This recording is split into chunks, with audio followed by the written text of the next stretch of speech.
সম্মানিত সেনাবাহিনী প্রধান পরিষ্কারভাবে একটি কথা বলে দিয়েছেন যে সম্পূর্ণ নিরপেক্ষভাবে আমরা আমাদের দায়িত্ব পালন করব। সাধারণ মানুষ যাতে নির্ভয়ে এবং স্বাচ্ছন্দ্যে যারা ভোট কেন্দ্রে আসতে পারে সে ব্যাপারে আমাদের নিয়মিত টহল জারি থাকবে। পার্বত্য চট্টগ্রাম সবসময়ই একটি সেন্সিটিভ জায়গা এবং এ ব্যাপারে আপনারা জানেন যে শুধুই বর্তমানে নির্বাচন কেন্দ্রিক নয়, নির্বাচনের পূর্বাপর সময়েও আমরা ওখানে আমাদের সেনা মোতায়েন সার্বক্ষণিকভাবে থাকে।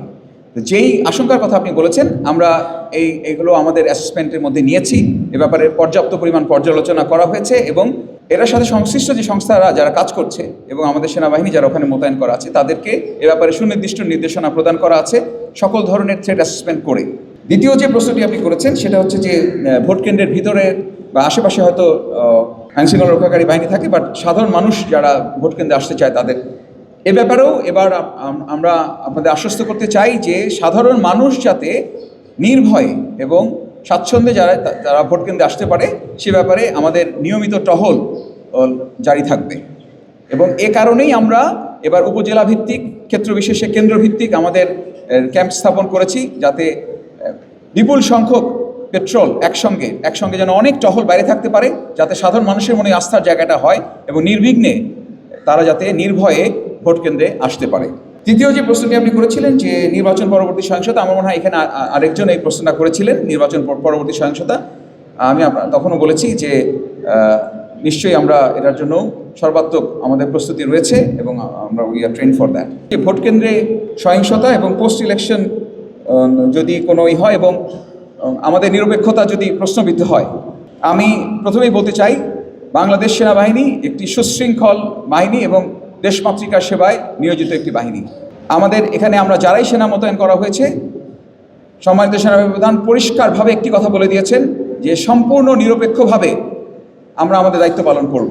দেশের সাধারণ মানুষ যাতে নির্বিঘ্নে নির্ভয়ে ভোট কেন্দ্রে যেতে পারে এবং তার ভোটটা সে দিতে পারে, এটা নিশ্চিত করা হবে আমাদের অন্যতম দায়িত্ব। আর আমাদের দায়িত্ব পালনকালে আমরা যদি আমাদের দায়িত্ব সঠিকভাবে পালন করতে পারি তাহলে আপনাদের মাধ্যমে জনগণ আমাদের নিরপেক্ষতার আর প্রমাণ আলাদা করে দিতে হবে না বলে আমি মনে করি। আর দ্বিতীয় যেটা বলেছেন যে অতিরিক্ত বল প্রয়োগের ক্ষেত্রে বিজিবি বলেছে তারা অতিরিক্ত বল প্রয়োগ করবে না, আমরা কি করব? ভবিষ্যৎ হোক নিরাপদ, বিনিয়োগ হোক বিশ্বস্ত, আর আমার পছন্দ সল্ট বে। ওয়েলকাম টু সল্ট বে। সেনাবাহিনীর জন্য সুনির্দিষ্টভাবে রুলস অফ এঙ্গেজমেন্ট বলে দেওয়া আছে। আমরা আইনের আওতায় থেকে সেই রুলস অফ এঙ্গেজমেন্ট অনুসরণ করে আমরা আমাদের দায়িত্ব পালন করে থাকি। যদি সত্যি কোনো ক্ষেত্রে অতিরিক্ত বল প্রয়োগের প্রয়োজন হয় তাহলে রুলস অফ এঙ্গেজমেন্টে যে ক্রমান্বয়ে ধারা দেওয়া আছে, যে ক্রমান্বয়ে বল প্রয়োগের মাত্রা বৃদ্ধির একটা প্রক্রিয়া আছে, সেটা অনুসরণ করে প্রয়োজনীয় ব্যবস্থা গ্রহণ করা হবে। যেই ঘটনাগুলোর উল্লেখ করলেন এগুলো সবগুলোই হচ্ছে নির্বাচন আচরণবিধির লঙ্ঘন। নির্বাচনের আচরণবিধি দেখার দায়িত্ব হচ্ছে নির্বাচন কমিশনের এবং তার জন্য দায়িত্বপ্রাপ্ত ম্যাজিস্ট্রেট রয়েছেন।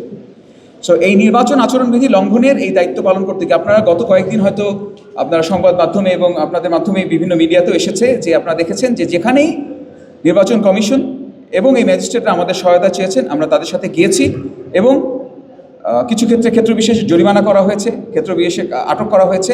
সো এই ধরনের কোনো সহায়তা যদি আমাদের কাছে নির্বাচন কমিশন চায় বা অসামরিক প্রশাসন চায়, রিটার্নিং কর্মকর্তারা যদি আমাদের কোনো সহায়তা চান তাহলে যে কোনো ধরনের সহায়তা প্রদান করতে আমরা প্রস্তুত থাকব।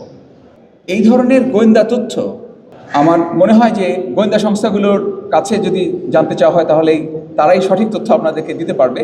বাট সেনাবাহিনীর পক্ষ থেকে আমরা একটি সুষ্ঠু নির্বাচন করার জন্য এখন পর্যন্ত কোনো ধরনের ঝুঁকি আমরা চিন্তা করছি না। যে কোনো দেশের সার্বভৌমত্ব রক্ষার জন্য দায়িত্বপ্রাপ্ত হচ্ছে সশস্ত্র বাহিনী, আর যার মূল অংশটা বাংলাদেশের জন্য হচ্ছে সেনাবাহিনী। সো সেনাবাহিনীকে তার দেশের সার্বভৌমত্ব রক্ষার জন্য নিজেকে প্রস্তুত রাখতে হয় এবং প্রস্তুত রাখতে গিয়ে যুগের সাথে তাল মিলিয়ে আধুনিক অস্ত্র, আধুনিকায়ন, প্রশিক্ষণে আধুনিকতা আনা, এগুলো চলমান প্রক্রিয়া। এরই অংশ হিসেবে আমাদের এই প্রক্রিয়া চলমান রয়েছে, এটা আলাদা করে কোনো কিছু নয়, এটি একটি চলমান প্রক্রিয়া। ধন্যবাদ একটি গুরুত্বপূর্ণ প্রশ্নের জন্য। যে আমরা ইতিপূর্বে দেখেছি যে বেশ কয়েকটি হামলার ঘটনা ঘটেছে। মবের কথা বললেন, মবের ইনসিডেন্ট আমরা দেখেছি, প্রথম আলো প্রসঙ্গ আনলেন আপনি।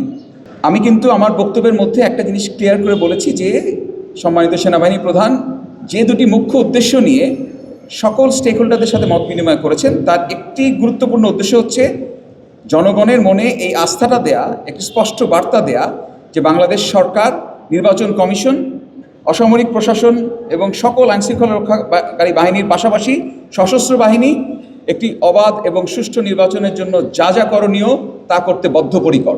এই মেসেজটা কিন্তু খুব ইম্পর্টেন্ট এবং আপনাদের মাধ্যমে এই মেসেজটা সকলের কাছে যাওয়াটা অত্যন্ত প্রয়োজন যে একটি সুষ্ঠু নির্বাচন করতে গিয়ে যা যা করণীয়, আইন অনুযায়ী যে ব্যবস্থা নেওয়া প্রয়োজন সেই ব্যবস্থা নেওয়ার জন্য আইনশৃঙ্খলা রক্ষাকারী বাহিনীর পাশাপাশি সশস্ত্র বাহিনী সর্বদা প্রস্তুত রয়েছে।